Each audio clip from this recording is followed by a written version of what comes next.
সতীনের চুড়ি এভাবে হাতে পড়ে থাকতে একদমই ভালো লাগছে না। পটাপট চুড়িজোড়া খুলে ফাইজার হাতে দিল আরিদা।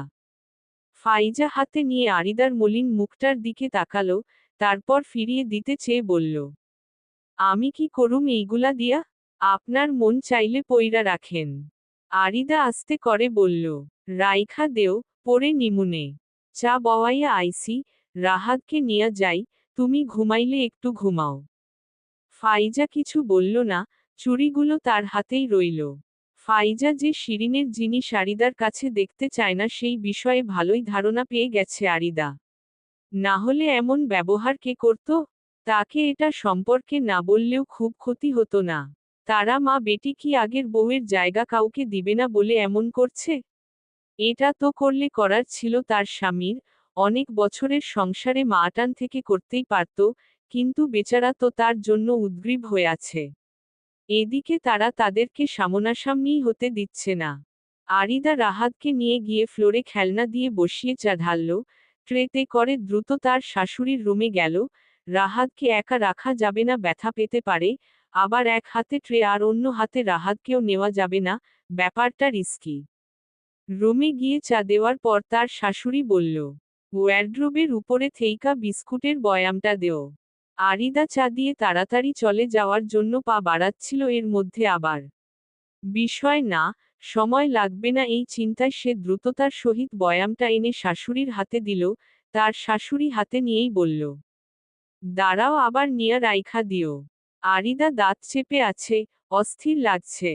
রাহাত ওদিকে কি করছে কে জানে, চলে যাবে কিনা বুঝতে পারছে না, রাহাতকে রেখে এসেছে, বলবে কি বলবে না।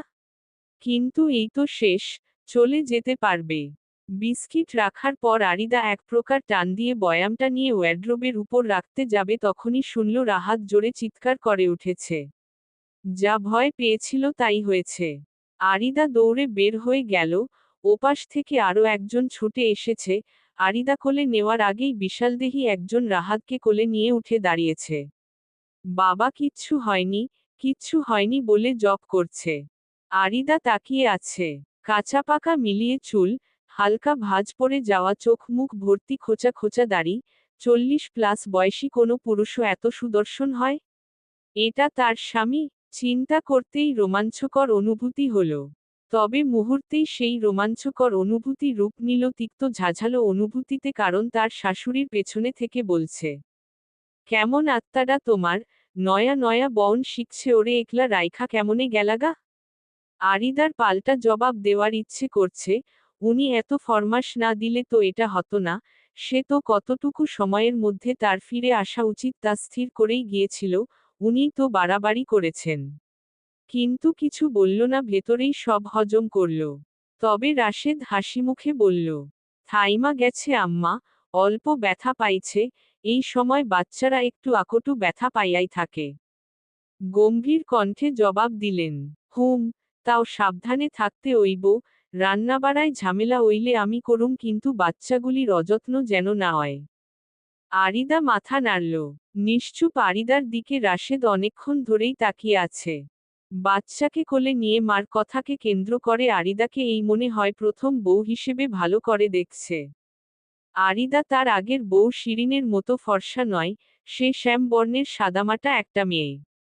ভ্রু দুইটা একটা আরেকটার সাথে লেগে আছে, জোড়াভ্রু যাকে বলে। গালের দুপাশে হালকা পশম বিছিয়ে আছে। 28 বছর বয়সী একজন বিধবা মহিলাকে রাশেদের কাছে 16 বছর বয়সের দুরন্ত প্রেমিকাসুলভ মনে হচ্ছে। ক্লাস 9-এ এমন শ্যামবর্ণের এক মেয়ের প্রেম পড়েছিল রাশেদ। তাই মনে হয় এমন লাগছে। চিকনাচাকনা আরিদা স্কুল ড্রেস পরলে তাকেও ঠিক স্কুল পড়ুয়া ছাত্রী মনে হতে পারে।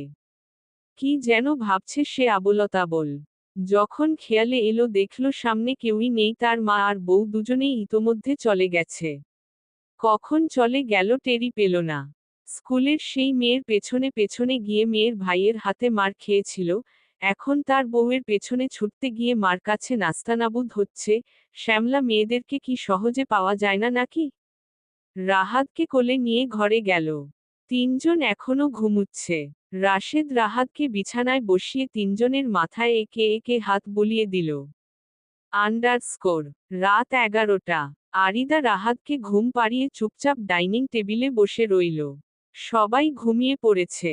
সে জানে রাশেদের কাছে চাবি আছে, বাসায় ঢুকতে পারবে। তবে কেন জানি তার ইচ্ছে করছে অপেক্ষা করতে। রাতে খাক না খাক, প্রশ্নটুকু অন্তত করতে পারবে খাবে কিনা। ঘুমে ঢুলছে আরিদা, তবুও বসে আছে। পায়ে মশা কামড়াচ্ছে, তবুও রুমে যাচ্ছে না। 12টা বেজে গেছে, এখনো আসেনি। 11টার দিকেই তো আসে। হয়তো রাস্তায় দেরি হচ্ছে। আরিদা বসেই আছে। ঘুমে সে তলিয়ে যাচ্ছে যাচ্ছে আবার উঠছে। এমন করতে করতে টেবিলেই ঘুমিয়ে পড়ল। হঠাৎ রাহাদের কান্নায় আরিদা ধরফরিয়ে উঠল, দৌড়ে রুমে গেল। গিয়ে দেখল ফাইজা উঠে দুধ বানাচ্ছে। আরিদাকে বাইরে থেকে আসতে দেখে বলল, ভাইয়ের লাইগা অপেক্ষা করছিলেন? ভাইয়ে তো আইব না।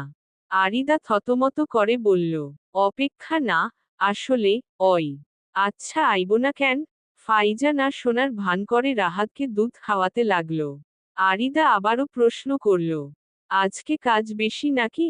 ফাইজা আরিদার দিকে তীক্ষ্ণ দৃষ্টিতে তাকিয়ে বলল, জানি না তো। ফাইজা বিরক্ত হচ্ছে। কেন হচ্ছে? আরিদা তার স্বামীকে নিয়ে কোনো প্রশ্ন করতে পারে না নাকি? এরা এমন অদ্ভুত কেন? মনটা খারাপ করে বিছানায় এসে শুয়ে পড়ল। পরের দিন আরিদার দুই ভাই আসছে আরিদাকে নিতে। আরিদার শাশুড়ি তাদেরকে বুঝাচ্ছে তার পরিবারে আরিদা এখন কতটা গুরুত্বপূর্ণ। একদিনের জন্যও যেতে দেওয়া যাবে না। সময় সুযোগ করে তার ছেলে নিয়ে যাবে। তারাও তাতে হ্যাঁ সম্মতি দিল। তারাও চায় না তাদের বোন বেশি বেশি যাক। 4 বছরে তাদের বউদের ঘ্যানঘ্যানিতে অতিষ্ঠ হয়ে উঠেছিল, এখন তাদের মার অনুরোধে সামাজিকতা রক্ষার্থে কেবল দেখতে এসেছে। আরিদা আড়ালে দাঁড়িয়ে চোখের পানি ফেলছে। সবাই তার মানুষ, অথচ তাদের কাছে তার স্থান অবহেলার শীর্ষে।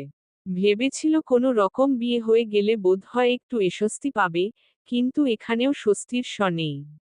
এমন মন্দ কপাল না হলেও পারত। রাত 9টা, আরিদা রাইসাকে মুখে ভাত তুলে খাওয়াচ্ছে।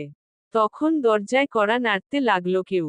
আরিদা ভাবল মনে হয় রাশেদ এসেছে, দরজা খোলার মতো এখানে সেই আছে, তাই মুখে মুচকি হাসি টেনে তাড়াতাড়ি করে গিয়ে দরজা খুলে দিল। অপরিচিত একজন লোক হাতে কাগজপত্র নিয়ে ঘরে ঢুকতে ঢুকতে বলল, চাচি কোথায়? আরিদা গিয়ে তার শাশুড়িকে ডাকল। আম্মা আপনারে কে যেন খুঁজতাছে। আরিদার শাশুড়ি কিছুটা শঙ্কিত হয়ে বলল, রফিকে নাকি? আরিদা আস্তে করে উত্তর দিল, আমি তো চিনি না। তিনি দ্রুত বের হয়ে লোকটাকে দেখেই কেমন যেন থমকে গেলেন। আরিদার দিকে আড়চোখে তাকিয়ে লোকটাকে কি যেন ইশারা করতে চাইলেন। কিন্তু ততক্ষণে লোকটা বলে উঠল, মামলা উড়ানোর কোনো উপায় হয় নাই চাচি, ভাইরে আপাতত পলাইয়াই থাকতে হইব। আরিদা চমকে উঠল। মামলা? কিসের মামলা? কিসের জন্য রাশেদ পালিয়ে বেড়াচ্ছে? এই পরিবারে কোনো ঝামেলা আছে সে আঁচ করতে পারছিল, কিন্তু ঝামেলাটার আকারটা ঠিক কতটা বৃহৎ তা ধারণা করতে পারছিল না, এখনো পারছে না। চলবে। তাজরিন _ খন্দকার।